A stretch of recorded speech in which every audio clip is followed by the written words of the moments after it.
पण मग या परिस्थितीमध्ये राहुल गांधींशी बोलणं झालं का कधी? नाही, त्यांच्याशी बोलणं नाही झालं. त्यांचा फोन किंवा काय? नाही, त्यांचा फोन झाला. त्यांच्या पार्टीचे लोक आले होते जंतर मंतरवर आणि ते म्हणले होते की आम्ही आंदोलनाला समर्थन करतो, जसं इतर पक्षांनी केलं. आम आदमी पार्टी, शिवसेना झालं, समाजवादी पार्टी झालं, टीएमसी झालं. तुझ्यावर आणखी एक आरोप होतो, तू केजरीवालांच्या म्हणजे तू आप पक्षाशी काही जुन्या काळामध्ये काही काम केलेलं आहे आणि त्यामुळे तुझ्यावर एक आरोप होतो की तो आपचा छुपा स्लीपर सेल आहेस तू आपचा, आणि त्यासाठी म्हणून तू या स्वरूपाचं आंदोलन जे आहे ते केलंस आणि ते यशस्वी केलंस, कारण तुला ते मॉडेल माहिती होतं. तर तू आपचा हस्तक आहे हा जो आरोप होतो.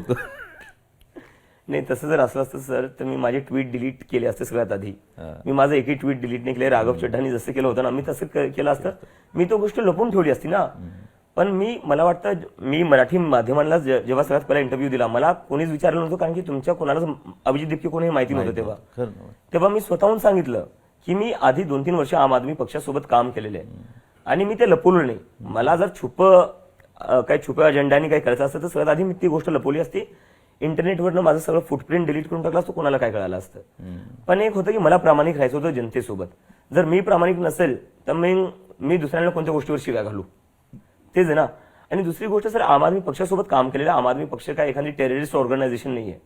याच देशातला पक्ष आहे, इलेक्शन लढतो, त्याच्यासाठी मी काम केलेलं आहे. ते क्राईम नाही सर. जर मी आज 30 वर्षाचा आहे, 30 वर्षाचा जो युवक आहे तो साहजिकपणे आजपर्यंत कोणत्या ना कोणत्या पक्षाशी अलाइंड असेल, सपोर्ट करत असेल किंवा मत दिलं असेल किंवा कुठे ना कुठे मदत केली असेल. मी तेच केलेलं आहे.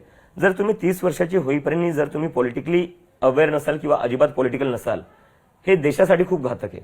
जे लोक म्हणतात ना आय एम ए पॉलिटिकल होणं ही काही गर्वाची गोष्ट नाहीये. तुमच्या घरात जे डाळ भात येतं ना ते पण पॉलिटिशियन्सच ठरवतात. तुम्ही जे टूथपेस्टनी ब्रश करताना सकाळी त्याचे रेट पण पॉलिटिशियन्सच ठरवतात. ते हे आय एम ए पॉलिटिकल गर्वानी बोलू नका, ही लाज वाटायची गोष्ट. You have to be political, you have to be politically aware.